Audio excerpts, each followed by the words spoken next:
తెలుగు రాష్ట్రాల్లోని రైతన్నలకు శుభవార్త. మరో 3-4 రోజుల్లో రుతుపవనాలు ఏపీలో ప్రవేశించనున్నాయి. దీంతో ఈ ఏడాది సాధారణ కన్నా ఎక్కువ వర్షపాతం నమోదవచ్చని అధికారులు అంచనా వేస్తున్నారు.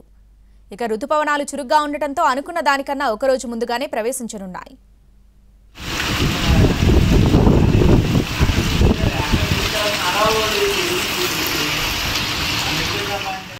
గతేడాది నైరుతి రుతుపవనాలు మిగిల్చిన చేదు అనుభవానికి భిన్నంగా ఈసారి పరిస్థితులు కనిపిస్తున్నాయి. అండమాన్ నికోబార్లో మే 19నే ప్రవేశించిన నైరుతి రుతుపవనాలు క్రమంగా దేశవ్యాప్తంగా విస్తరిస్తున్నాయి. ముందుగా ఊహించినట్లుగానే మే 31 నాటికి కేరళ తీరాన్ని తాకనున్నాయి. అక్కడి నుంచి దక్షిణ భారతదేశం మీదుగా ఉత్తరం వైపుకు ప్రయాణిస్తాయి. ఈసారి జూన్ 1-2 తేదీల్లో ఏపీలో ప్రవేశించనున్నాయి. ఆలస్యం జరిగినా మరుసటి రోజు ఏపీలోకి ప్రవేశిస్తాయి. రెమాల్ తుఫాను కూడా బంగ్లాదేశ్ వైపు మరలిపోవడంతో నైరుతి రుతుపవనాలు చురుగ్గా కదలడానికి అనువైన వాతావరణం ఏర్పడింది. ఈ ఏడాది దేశవ్యాప్తంగా సాధారణ రుతుపవనాలు ముందే వస్తున్నాయి. దీనివల్ల ఎక్కువ వర్షాలు కురిసే అవకాశం ఉందని భారత వాతావరణ శాఖ తెలిపింది. ఉత్తర, ఈశాన్య రాష్ట్రాల్లోని కొన్ని రాష్ట్రాల్లో రుతుపవనాల ప్రభావం తక్కువగా ఉండవచ్చని ఐఎండీ అధికారులు చెప్పారు. జూన్, సెప్టెంబర్ మధ్య దేశవ్యాప్తంగా సాధారణం కంటే ఎక్కువ వర్షపాతం నమోదయ్యే అవకాశం ఉందని తెలిపారు. జమ్మూ కశ్మీర్, లడఖ్, ఉత్తరాఖండ్, హిమాచల్ ప్రదేశ్, ఒడిషా, పశ్చిమ బెంగాల్లోని గంగా ప్రాంతం, దక్షిణ ఛత్తీస్గఢ్, ఈశాన్య రాష్ట్రాల్లోని అనేక ప్రాంతాల్లో సాధారణ వర్షపాతం కంటే తక్కువ వర్షపాతం నమోదయ్యే అవకాశం ఉందని ఐఎండీ చెబుతోంది.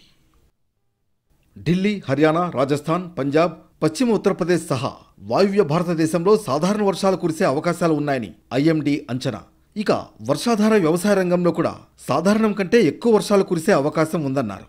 ఇందులో రాజస్థాన్, గుజరాత్, మధ్యప్రదేశ్, మహారాష్ట్ర, బీహార్, జార్ఖండ్, ఒడిషా రాష్ట్రాలున్నాయి.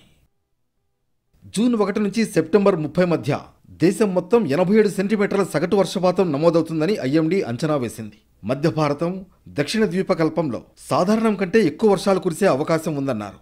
నైరుతి రుతుపవనాలు దక్షిణ, తూర్పు మధ్య బంగాళాఖాతంలోని చాలా ప్రాంతాలకు విస్తరించాయని అధికారులు తెలిపారు.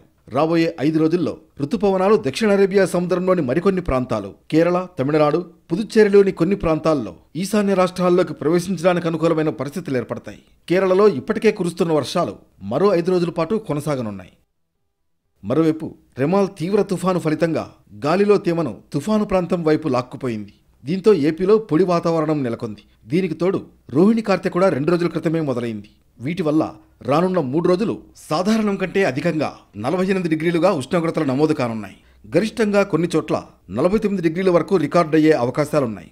ఆంధ్రప్రదేశ్లో పలుచోట్ల మళ్లీ వడగాడ్పులు, తీవ్ర వడగాడ్పులు వీయనున్నాయి.